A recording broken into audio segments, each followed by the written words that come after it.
episode 4. We'd like to thank Robin Teller for breakfast. We'd like to thank Hoosier Huddle for sponsoring us, and we are ready to bring you an exciting show. Over to you, Gilby. Thank you, Brian. Like Brian said, this is Delphi Bracketology. This is game day this week. We'll go ahead and get started with our picks with the lightning round. We have 3 in-state schools. First one is Bowling Green at Purdue. Purdue really struggled last week against Virginia Tech in all 3 facets of the game. They're making a change at quarterback this week. Instead of Austin Appleby, they're going with David Blau. But I just don't think it's going to be enough. Bowling Green has the #1 passing offense in the country, led by quarterback Matt Johnson. And I just don't think Purdue's going to be able to keep up with the Falcons scoring-wise. Bowling Green is a tough MAC team. MAC's got a lot of tough teams this year. Bowling Green has a terrific offense. I like Bowling Green in this one over Purdue. Our next game is Indiana at Wake Forest. The Hoosiers are off to a good 3-0 start, thanks to 3 come-from-behind wins in the second half at home. This week will be their first road test at Wake Forest. Wake Forest's quarterback, though, is in doubt. He might not play. So I think that's going to be a benefit to the Hoosiers, and I think Indiana gets a big road win and starts the season off 4-0. Yeah, 2 Power 5 schools going at it this week. IU has a true road test this week at Wake Forest. I like IU in this one. And then our last game in the lightning round, Notre Dame is hosting UMass. The Minutemen. Notre Dame had a huge win last week against Georgia Tech. And they're playing without some starters still, starting running back, starting quarterback. They'll have a lot easier time this week against the Minutemen, I think. Notre Dame should win big. That they will. I like Notre Dame pulling away early this one. All right, we will be joined by Mr. Kyle Klein on location this week down in Florida. He's on a beach somewhere in Florida. He will be at the Tennessee and Florida game later this week. So, Mr. Klein, welcome. Hey guys, thanks for having me this week. Pretty excited to be part of the Delphi Bracketology game day. As you can tell, I'm already here down at game day. The weather looks great, beautiful. And only problem is I forgot my sunscreen, so Mr. Tantoni, you're gonna need to send me some ASAP. Back to you guys. All right, thank you, Mr. Klein. We'll go ahead and start with our next slate of games on the docket. Our first one is Utah at Oregon. Oregon's defense has struggled mightily the first 3 games of the season, and they do have to face a tough runner in Devontae Booker from Utah. But Alton Stadium is a very tough place to play, and I think Oregon still has that high-powered offense, and that's just going to be too much for the Utes. I see Oregon winning at home. Yeah, Utah running back Devontae Booker, tough runner to bring down. Vernon Adams is in question with the broken finger this week. I like Utah getting the upset this week at Oregon. I think this is going to be a really tough game. It's going to be one of the best games to watch this week. Utah is 3-0 and Oregon is 2-1. So my thoughts is it's going to be real close throughout the game. Oregon's offense is just stellar, even though they're probably going to be playing without their quarterback, Vernon Adams Jr. Their backup, Jeff Locke, he's actually backed up more things than my Google Drive. So he may have a little difficulty this week, even though last week he led the Ducks to a 61-28 win over some no-name college from somewhere else. So if Devontae Booker for the Utes can get on a roll, I think Oregon's defense might have some difficulty with him, but they are playing at Oregon, and I still just got to go with the Ducks in a barn burner, 56-52, Ducks. Our next game is Oklahoma State at Texas, a Big 12 matchup. Texas lost a heartbreaker at home last week after making a huge comeback, only to miss an extra point in the final minutes of the game that would have tied it. Oklahoma State ranked in the top 25 this week. But I think the Longhorns will pull off the upset at home. I think they have a little bit to prove after last week's loss.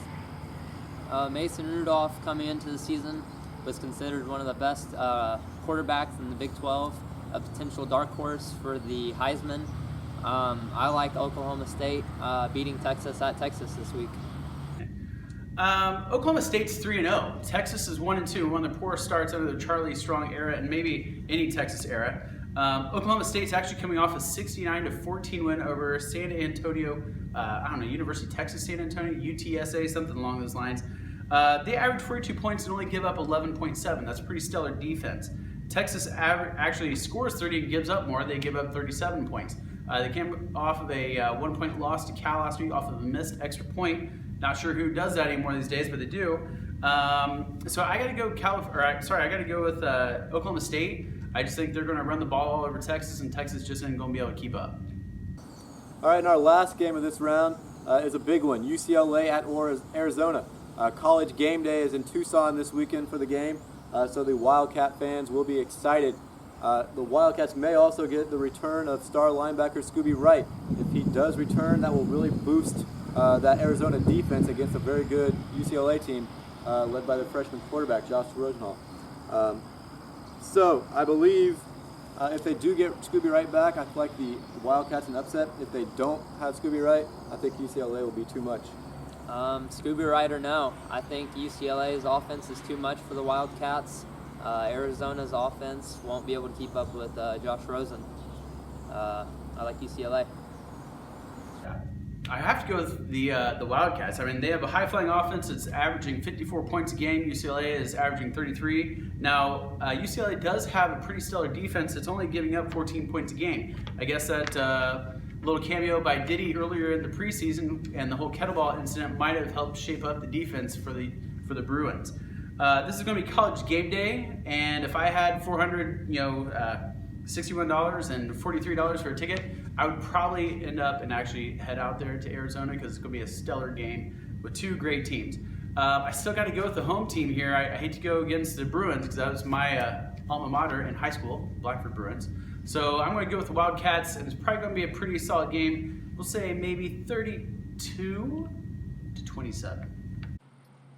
And our marquee game this week is Tennessee at Florida, which Mr. Klein has the privilege of being down in Florida covering this week. Florida is off to a good start, 3-0. They did get a big SEC win on the road last week at Kentucky. Their offense has struggled at times this year. The defense is full of future NFL players all over the place on the board. And it looks like they have finally settled on a quarterback. Quarterback Will Greer played the entire game last week after splitting time the first two games. Tennessee bounced back last week with a big win over Western Kentucky after a tough loss against Oklahoma at home the week before. But Tennessee has lost to Florida 10 times in a row, and I think at some point that becomes that mental block, and I think that happens this week, and Florida gets a nice win in the Swamp. I think Tennessee still feels like they have something to prove coming off the Oklahoma game a couple weeks ago. I don't think they feel like beating Western Kentucky is enough. I think they come into the Swamp and beat the Gators.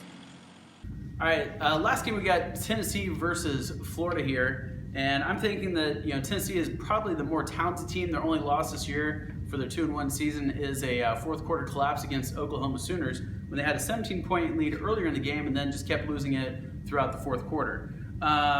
Florida is doing better this year, but with the more talent that Tennessee has, the Volunteers have, I think Tennessee has a good chance. But they are going into the dirty swamp with the Gator Chomp, so it's going to be a tough game. I believe that Tennessee's lost 10 straight down the swamp against Florida. Last week, though, Florida only beat Kentucky 14-9. Sounds more like a baseball score than a football score to me, but that was the final score. In this case, I'm going to have to go with Tennessee with a 20-14 win over those smelly Gators. All right, thank you for joining us with Delphi Bracketology and our picks this week. I'll go ahead and throw it back to you, Mr. Tonsoni. Thanks, panel. Thanks, Gilby. Mr. Klein, be safe coming back from Florida. That is Delphi Bracketology, Episode 4.